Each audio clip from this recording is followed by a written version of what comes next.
Ladies and gentlemen, excuse my messy desk, but this is the largest Army Men product I have ever purchased. It is the Iwo Jima Authentic Battle Playset from BMC Toys. Whoa, very nice. And it cost me about $100. This thing better be golden. Like and subscribe. Alright, so this thing is so big that it folds out. It's not a normal box.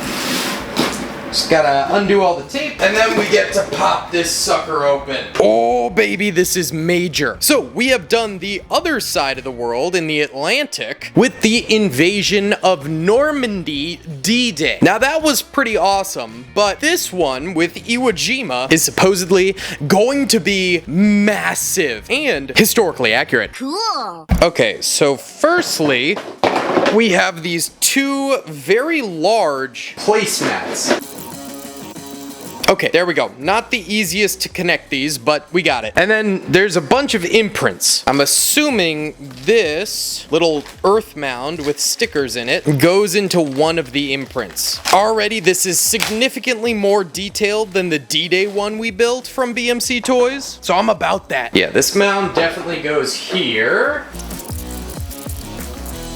Okay, there we go. Again, not the easiest to set these up, but we got another mountain here. And as you can see, there are tunnels in it, just like in World War II Pacific Theater. Oh, this is awesome. Hold up, so I think this goes on the top of the mountain there, and it is, of course, the most famous, I think, statue in American history. At least one of the most famous statues in American history. Wow. Okay, that is truly something. Extremely detailed raising of Old Glory during the Battle of Iwo Jima. Look at this. They detailed this thing so well. It looks just like the famous photograph, of course, but then this has been made into a statue 1,000 times over. I think it fell out of his hands a little bit here, so we can get it a little bit straighter, but there we go. Wow, that is awesome. Okay, while the D-Day set was pretty janky, this one is very detailed so far and well worth the price. And all we have is a mountain. Ignore the minions in the background as I put this on.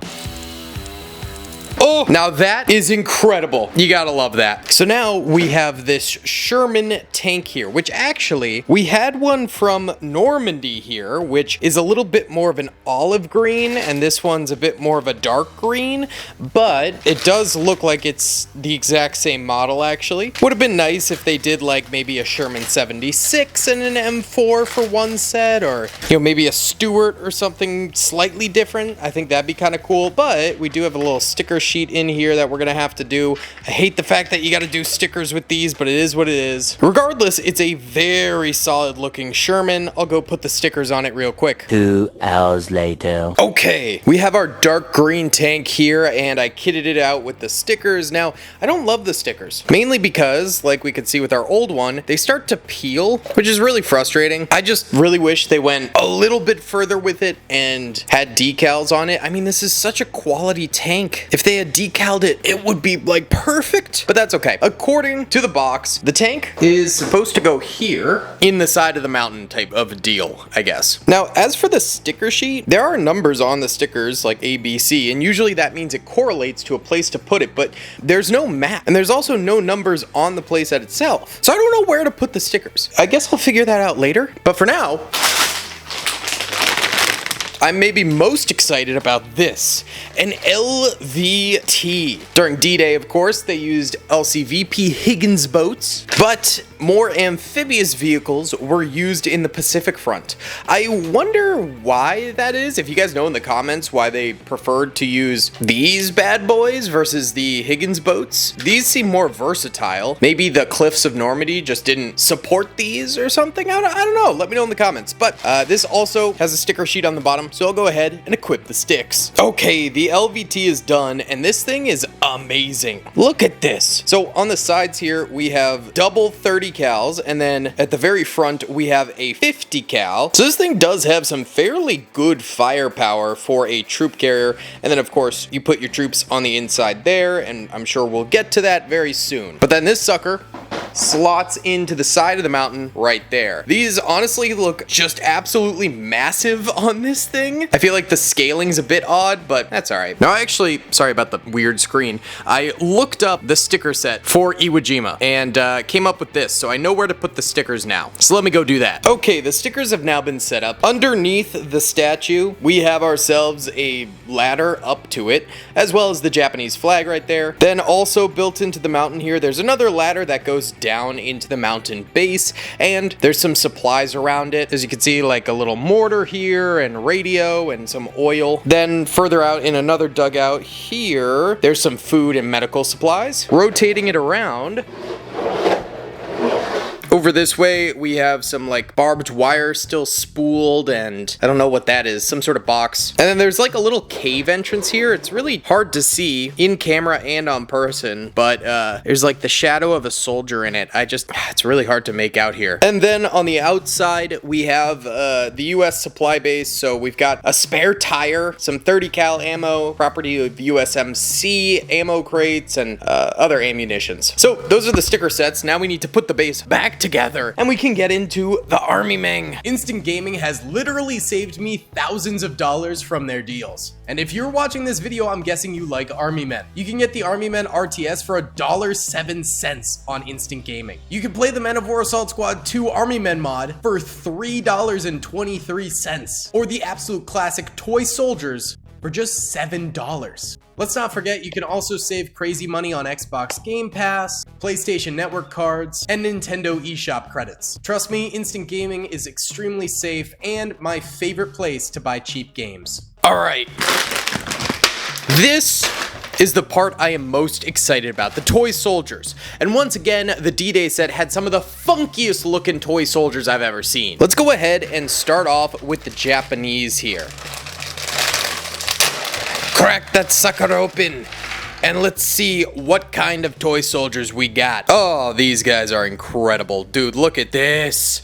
So we have a soldier here with presumably an Arasaka, and on that Arasaka is the Japanese flag. The Japanese military was very nationalistic, so they carried around Japanese flags like nobody's business, including on their headbands and things like that. The actual soldier himself does have kind of that dome-looking helmet there, which is pretty realistic. The SNLF in particular had some goofy helmets. But then, got a sharpshooter here, and this guy, it looks like he has one of those emblemized helmets on him there. The Japanese had a lot of variety in their uniforms, and the detailing on this is just immaculate. So we got the laying down shooter there, then we have our kneeling shooter, all these fellas with Arasakas, I believe, and then we've got our LMGs. So I think this is the Type 99, I want to say. This LMG here is not quite as detailed. It is a little bit goopy looking. Not the biggest fan of that, and we have quite a number of these soldiers just right off rip. There's 3 of them right here. Oh, wait, and we've got a 4th. Okay, so maybe variety will end up being a problem. We've got another kneeling shooter here, and then also a standing shooter with their Arasaka rifles. And then we have another kneeling flag bearer here. Glad to have more of these guys. They look sick. Another kneeling shooter, standing shooter, laying down shooter. Okay. Oh, yeah, baby. The Mortar Man.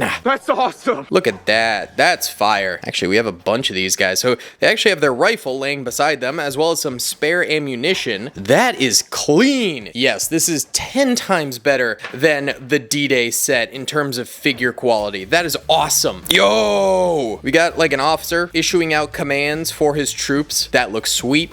Another one of those there. Do we have any more unique troops? No, that is it seems. The rest are more kneeling, laying down, and standing shooters, which I don't mind repetition in these guys, because after all, you know, soldiers are going to kneel, stand, and lay down to fire. That's kind of their standard positions.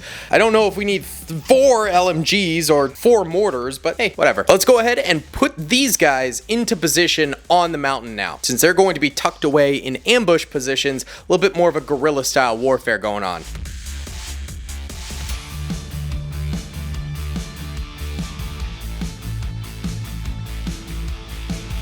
Okay, we've got our Japanese troops in the trenches now, and honestly, I love the way this is. They made it so you could actually fit the stands in certain ways to have good positioning. It's really cool. Got a little mortar position down this way, rifle teams up here, and they're gonna be like sort of challenging the LVT, machine gunners poking out of the caves over this way too, and then of course there's soldiers in the command center. But let's check out the Marine Corps and what kind of opposition they're going to be bringing to the Japanese. So now we have America, the US Marine Corps. So on D-Day, it was more so Army Rangers, and over here, we got US Marines. There we go. Finally got it open. There's some custom package dudes. Let's check those out last. Oh, these fellas are clean. Look at that. So we have a radio operator right here. And we got multiples again of these guys. BAR soldier right here. And these helmets are actually good as opposed to the D-Day ones. A trooper charging with an M1 Garand. Nice. Das Flammenwaffen. Yeah. Heck yeah. Okay, so the US Marine Corps used a ton of flamethrowers on the Japanese throughout the Pacific Theater because the Japanese would just hole themselves in to these tunnels, and burning them out was always easier. We've also got a soldier kind of like, I don't know, maybe leading the charge or waving. Hello. I don't know. That was a dumb joke. Oh god. Another BAR man here. Oh nice. We've got Marines crawling on the ground. More charging units. Sharpshooters with M1 Garands laying on the ground taking aim. Again, we got multiples of each. Oh, here we go. A trooper yeeting a grenade. What is this? Is that Douglas MacArthur? Or is it supposed to be a... There's two of them. Is it... I guess he doesn't have the corncob pipe and the hat. Is it like a boat operator? Or... I think it might be a boat operator. Because they've got the life jackets on, I think. I think that's what that is. I don't know. Interesting that they're on like a huge block. Another flamer. Yo! Oh, that's sick. BAR soldier laying down and reloading. Got a couple of those. Like grenade trooper and a kneeling M1 Garand soldier. All right, now let's get into the small cellophane guys here. Okay. I see why they were individually packaged, because it's a bazooka trooper. However, the bazooka is for some reason removable. I wonder if they did that because they were worried the bazooka would snap off if it was just loosely in the pack or something like that. But very nice looking bazooka trooper. Oh, although it do fall off though. What the heck? It fits in his arms, but it falls off easily. And then we have a second one of those guys here. Nice. The US troopers are really nice, really detailed. Oh my goodness. All right, those bazookas suck though. Let's go ahead and set them up on Iwo Jima.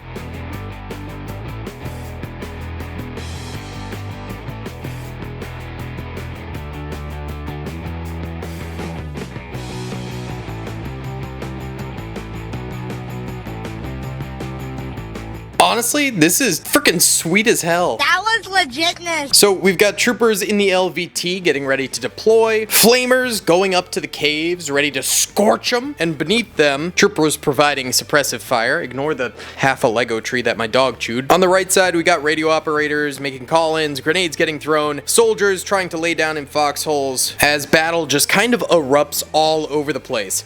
This honestly makes for such a good like arena for a battlefield. They really sculpted it so you can fit soldiers in naturally to these positions. So far, this product is a 10 out of 10. I love it, but we're not even done yet. Wait, what? We've also got these. So this... Seemingly, God, this is hard to open. This will let you customize the map even farther. So you get two flags, one American, one Japanese, so you can kind of place those wherever, which is kind of nice because it makes it so you can really go beyond the realms of what they set up for you. They also give you little rock walls. So again, oh, these are actually sandbags. Oh, nice. That's really detailed. So you can place those sandbags wherever you want to create additional firing positions and cover and, you know, really customize the map, which is nice. Or go off map and add more and stuff. So there's a lot you could do with this. And then there's also this. So first of all, you get some long barbed wire fencing. This was mainly seen in Normandy, but I guess it was used in the Pacific too. So adds another barricade you can place. You also get more of these kind of classic sandbag walls here. So you can place those throughout the map. Obviously they wouldn't go on an LVT, but it's getting a little crowded. And then you also get these little mortar positions, which is nice. Now there's no one to command said mortars. However, I know BMC does make mortar troopers for these mortars, so I'm just kind of surprised they didn't include any in this playset while also including the mortars, but that's okay. So yeah, you get a bundle more of this stuff, so you can either expand off of the Iwo Jima mountain here or elaborate on it further. I think this is honestly peak BMC right now. But I think still my favorite is got to be the raising of the flag. Absolute banger scenario. But what do you guys think? Let me know in the comment section below. Please be sure to hit that like button. It helps me out a ton in the YouTube algorithm. Subscribe if you haven't already. Thank you so much for 25,000 subscribers. Now I guess our next goal is 30K. Can't believe how fast this channel has grown. And let me know what other products I should purchase and, check out in the future on the channel. Thank you guys again for watching. I'll see you all in the next one. Peace.